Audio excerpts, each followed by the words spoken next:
Aloha! Wow, it is so good to be back. Thank you, musicians. You're amazing. Woo! Let's give them some more love. Oh my goodness, it is so good to be home. I'm just going to look at you for a moment. Hi there. And you can look at me. Hello. Hi. Oh, wow. Travis is here. Hi, Travis. It's so good to see you sitting there, honey. Yeah. Love it. Oh, wow.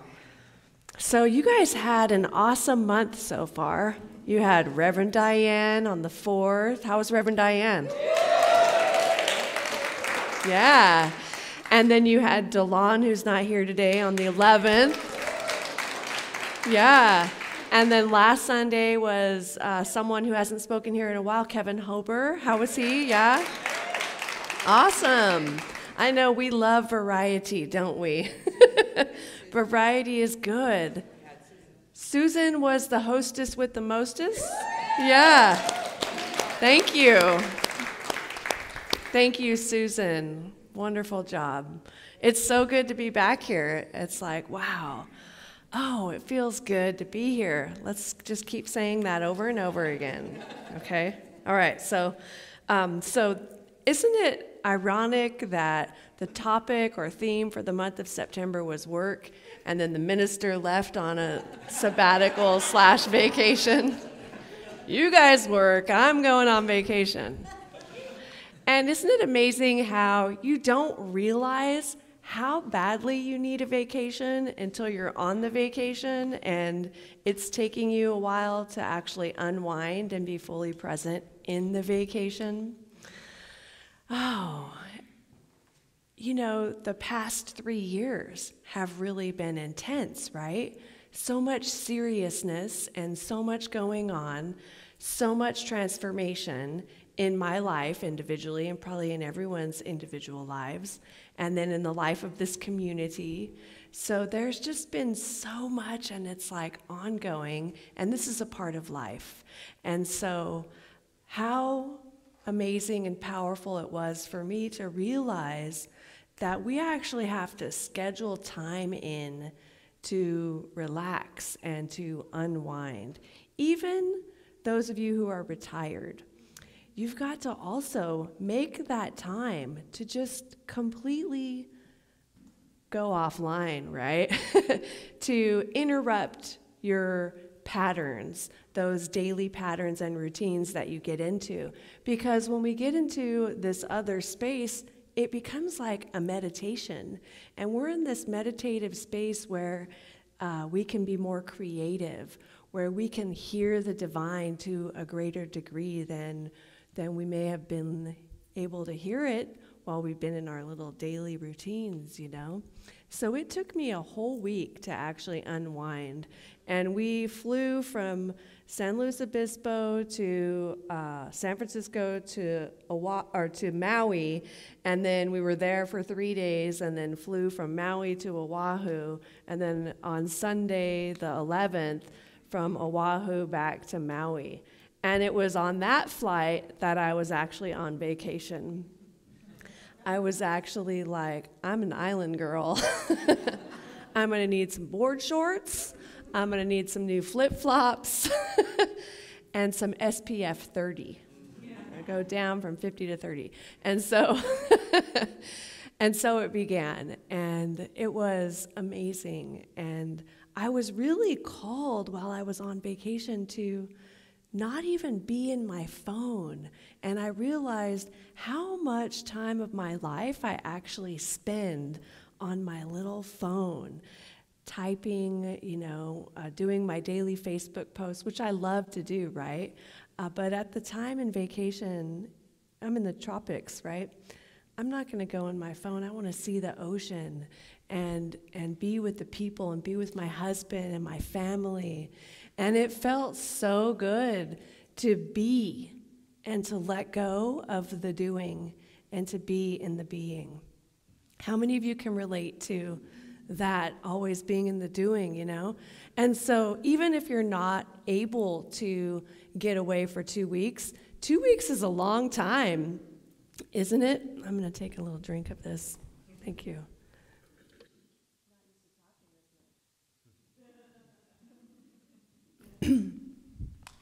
Thank you, Brian. And so 2 weeks is a long time. It's enough time to let go and then to start to engage in a whole new lifestyle. But if you aren't able to get away for 2 weeks or not even a week, then I encourage everyone to schedule that time either daily or at least once a week, which is your playtime, whether it's pickleball or game night or I don't know, what else could it be? PJ Day. That's every day for Linda.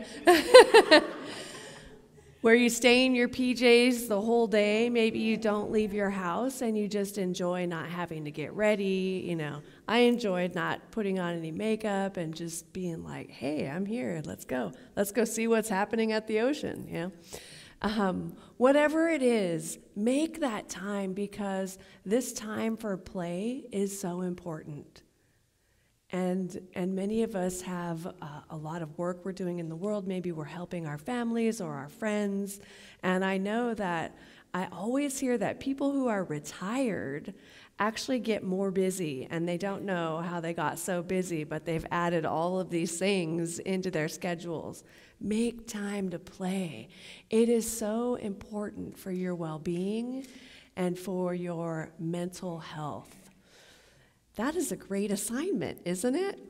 Make time for play. Now, play is in addition to your spiritual practice, right? I think play is also a spiritual practice.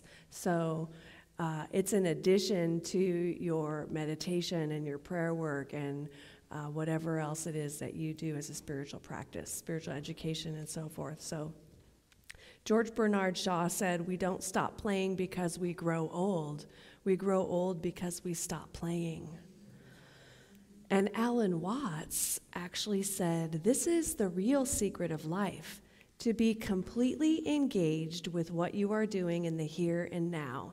And instead of calling it work, realize it's play.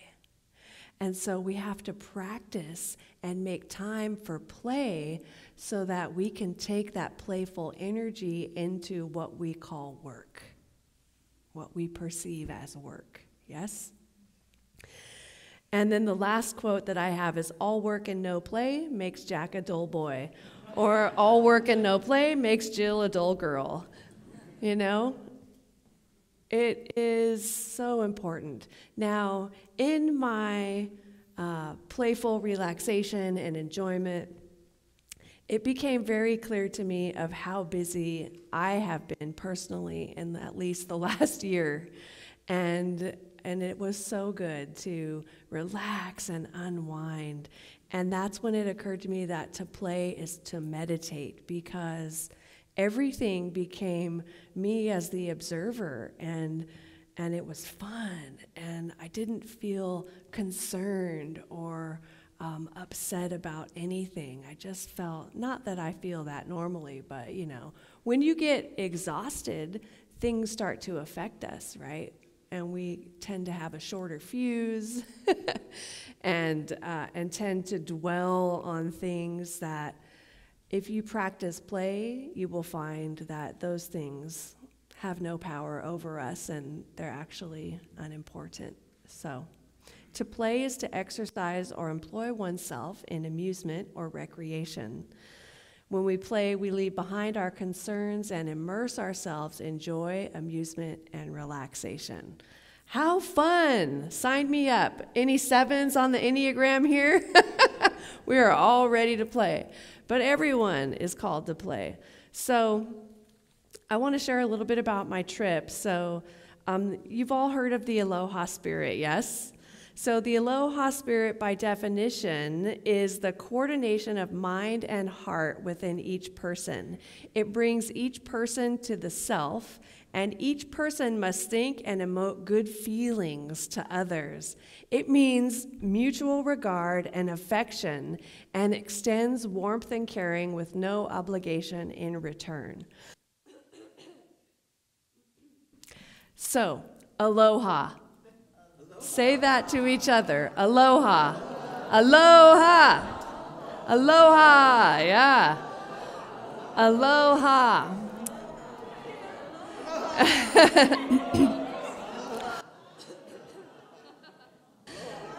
Yeah. So when we got on the flight, so we flew from San Luis Obispo to San Francisco, and then that was on United, and then San Francisco to Maui on Hawaiian Airlines. And as we were approaching the islands, we had to fill out that form. You know, you fill out a form, a declaration, what your nature of the visit is, and if you have agriculture with you and all that stuff, right? And so the flight assistant comes on overhead and says, all right, we have these forms, and they've supplied us with these forms to fill out, but unfortunately they did not supply us with pens. So we encourage everyone to reach in and find their Aloha Spirit, and if you have a pen, share it with the person next to you. And I was so filled with joy by this. Got out my pen and I filled mine out, and I jumped up and I was like, anybody need a pen? Anybody need a pen? Oh, the seatbelt sign's still on. But I gave my pen away, and I felt so good. It was like, yeah, we're in it, right? And I said, you can keep the pen, because it was an Awakening Ways pen. It's like advertising. But I was just so moved and inspired by that, and it felt good to be in that spirit of generosity, warmth, and caring with no obligation or no expectation of anything in return, you know? Sometimes we get in this automatic mode of, I give to you and you give to me. But what about just giving and feeling that sense of love, that sense of aloha in our lives for no reason?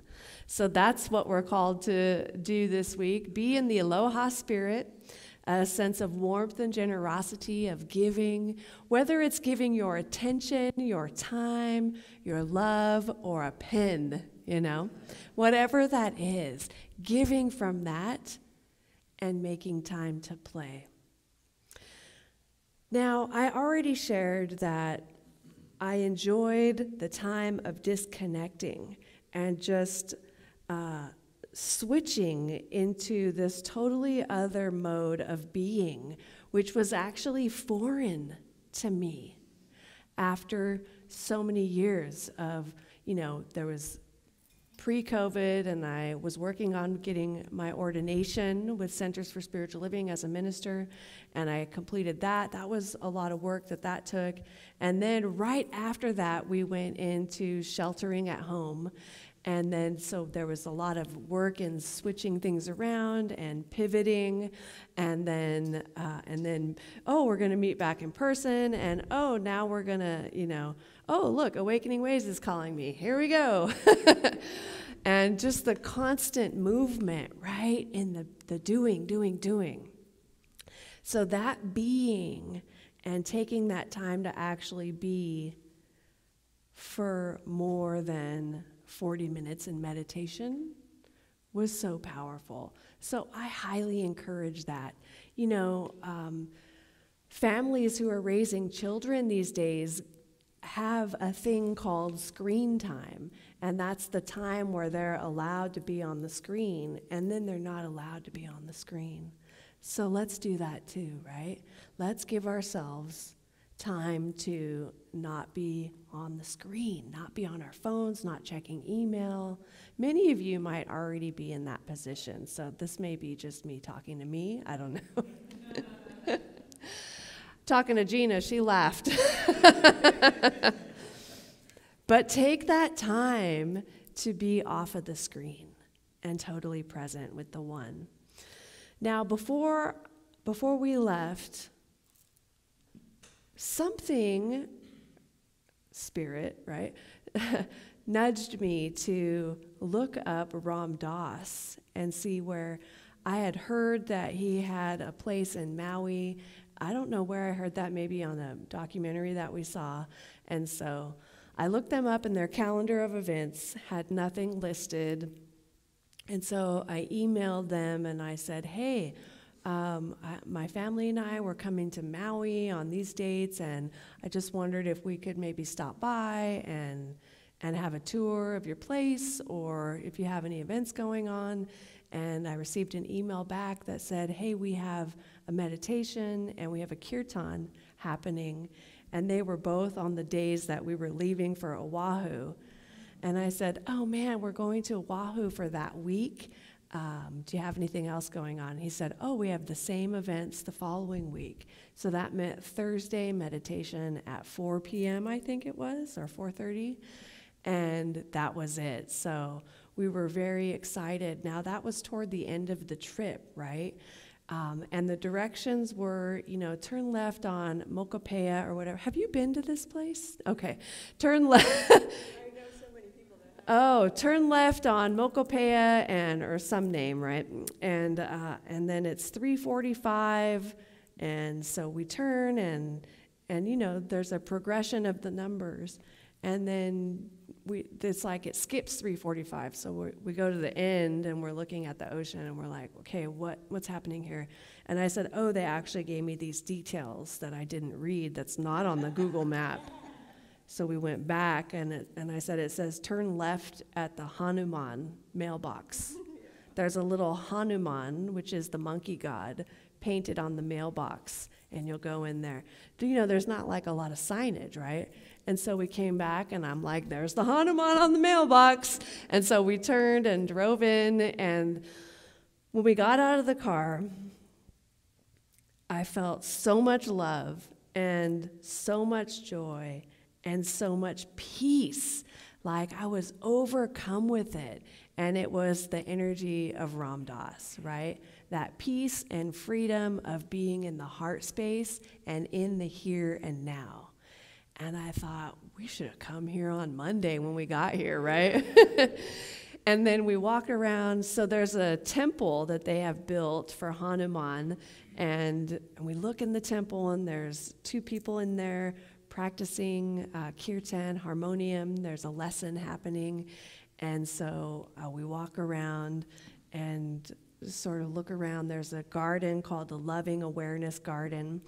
And we come into that, and of course there's like statues everywhere, and there's pictures of Ram Dass, like beautiful pictures, and pictures of Neem Karoli Baba, who is or was his guru. And we go into this garden, and it's called the Loving Awareness Garden. And there's a labyrinth shaped like a heart. And we were just so filled with love, and you all were right there with me in that moment.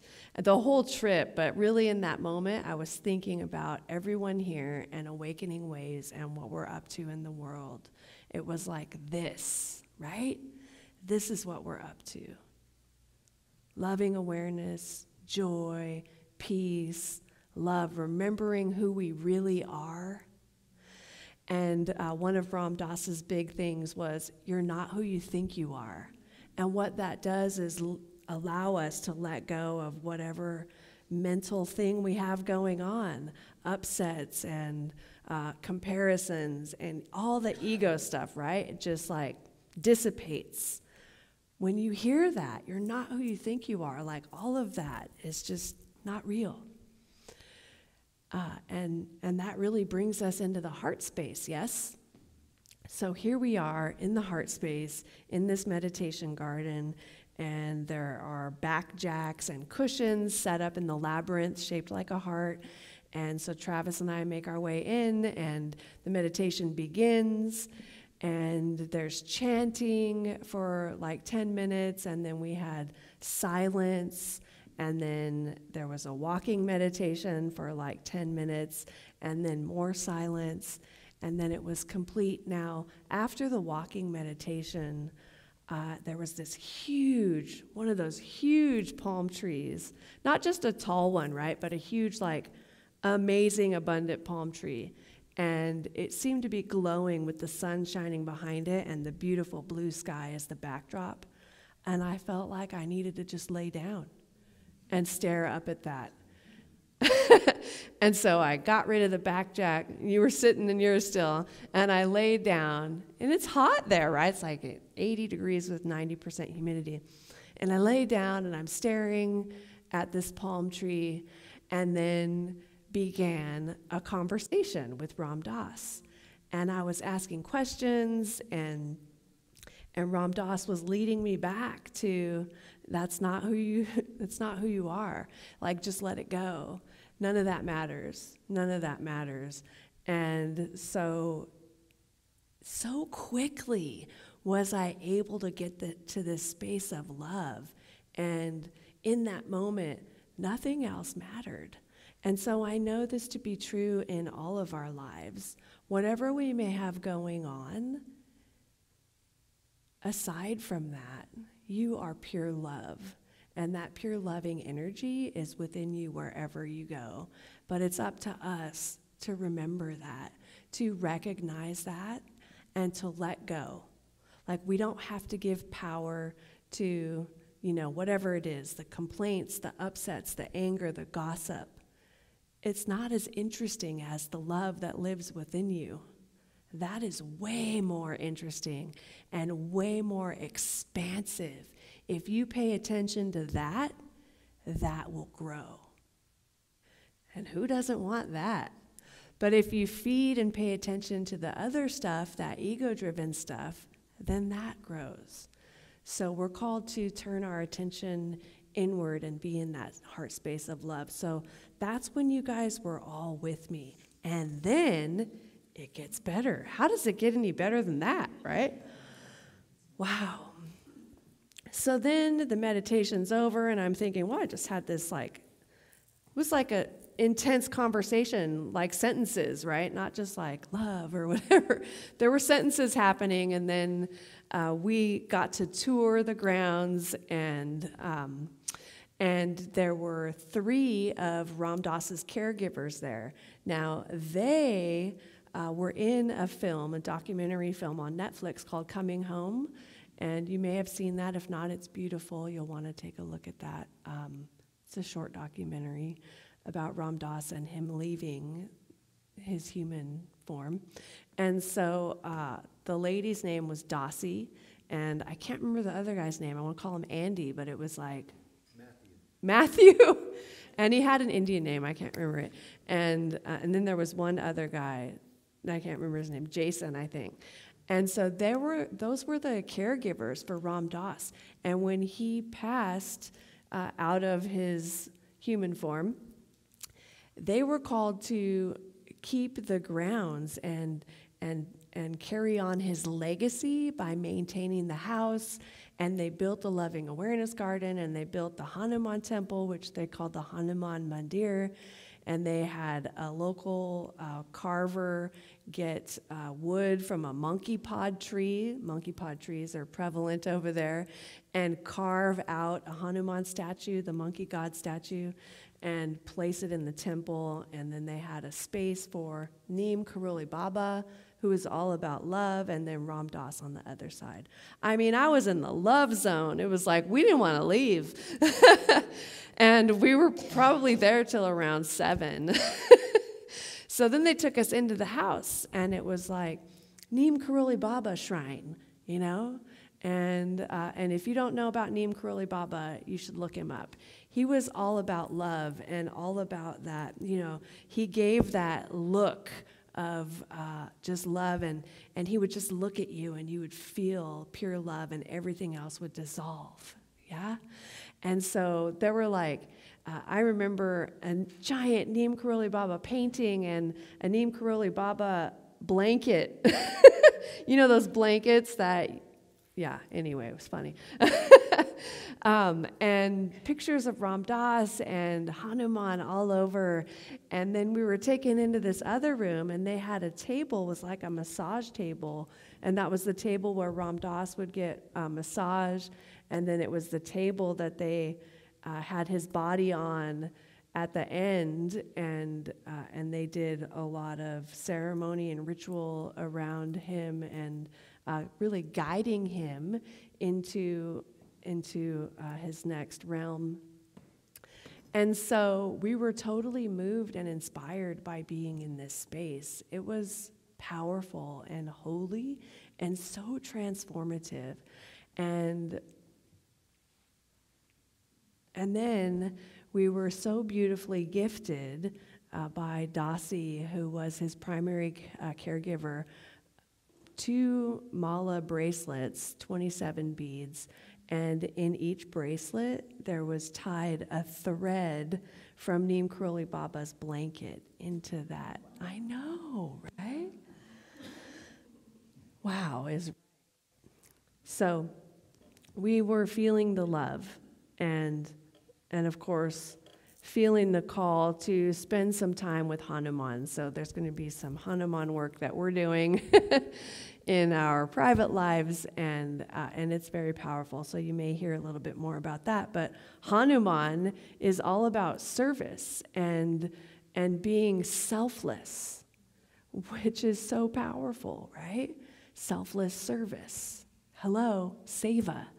And so there are so many of you who are practicing this already in our community, and I just want to tell you I love you and I'm grateful for you.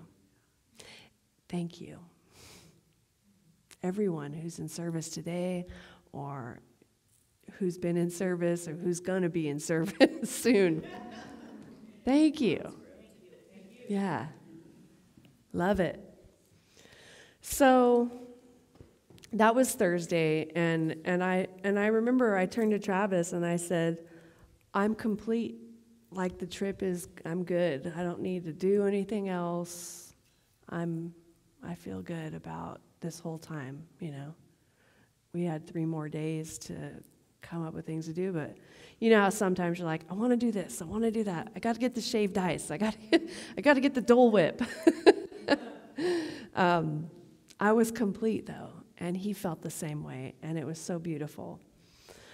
All right, so fast forward, then we had a wonderful next few days, and then we get on our flight, and we're ready to go home, and we take United. It has its own connecting flight now, so it's United from Maui to SFO with a connecting flight to San Luis Obispo. And it's like, yay, we're going home, but we want to stay, but we're going home, it's good. You know the feeling, don't you? Yeah, so good to be home, though. It's really good to be here, really good. And we get to SFO at about 10 p.m., and our connecting flight was canceled. What? That has never happened to me before. And this is when I was so grateful that I had Fred Rogers' insight, Mr. Rogers, in my bank of wisdom, which was look for the helpers. Literally, right? Look for the helpers. You will always find people who are helping. And another thing that popped up, because it's so easy to get annoyed by things, you know, it is what it is, and it will become what we make it. Like, this is nothing we can do. This is happening, people. It's happening. So what are we going to do about it? And what I observed, all the flights were canceled. People were needing to get to Redding. People were needing to get to Fresno. People were needing to get to Santa Barbara. We were needing to get to San Luis Obispo. And people were actually making connections with each other, sharing stories, laughing about the situation, everyone staying positive and helpful. We're like, is our luggage ever going to come out? Because they put it on the cart to the next flight, right? So we're waiting for our luggage to come. But in that time, people were connecting.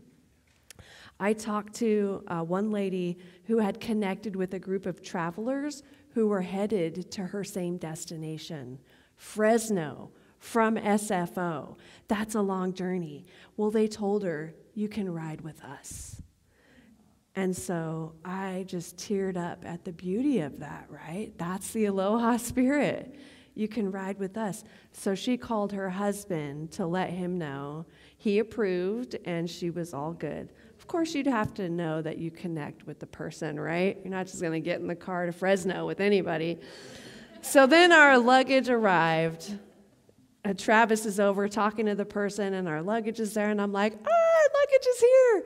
Yay!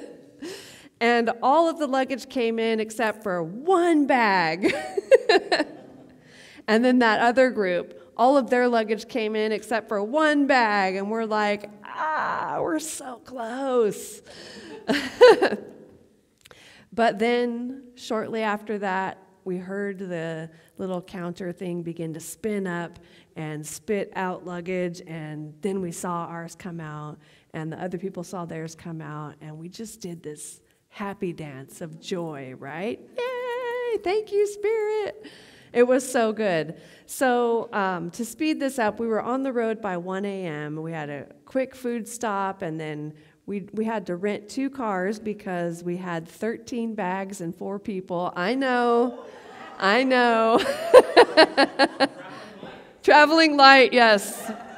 We definitely need, we might have a month where the topic is becoming a minimalist, right? I think I need that. I needs it. Yeah, oh my goodness. Yeah. We left with 9, and we came back with 13. I mean, it is what it is, and it will become what we make it. 2 cars are needed, 1 for Travis and the luggage, 1 for me and my mom and my aunt and our carry-ons and purses. Right. So we all just wanted to get home. You know the feeling, like we're so close and we can do this. But in Morgan Hill, it started to rain shortly before that, and the windshield wipers weren't working that good in this rental car, and that slow sound, mesmerizing. The windshield wipers putting me into this sleepy trance, like you are getting sleepy. And that was happening. I was going, I can't do it. Sleep, I must sleep. And so sent a text to Travis, can't do it, we gotta sleep. And we stopped at the first hotel and slept from about 3 a.m. to 8 a.m., got on the road and started again. It is what it is, and it will become what you make it, right? So, friends, the conclusion and call to action for today is simply a reminder that to play is to meditate. It's so important for us to have that work-life balance, whatever it is that we call work. Even if we're retired, I know there's work in your life that you're doing, and you need to have that balance for your mental health. Make play a spiritual practice this week and get to it. And then practice that Aloha Spirit of generosity, being generous and sharing the warmth and the love of life just because, without any expectation. So let's take a deep breath together. And join me in turning your attention inward in this moment. And as we turn our attention inward, we come back to that space of pure love. This is the space where I know and remember with every fiber of my being that Spirit is all that there is. It is all that there ever was, and it is all that there ever will be. And I know that in this moment, I am connected to this source. And as I remember that it is in me, as me, and through me, I merge with it and I identify with it. And I realize that this love that lives within me is Spirit. And it wants to share this love. It wants to share this generosity and beauty and joy with everyone.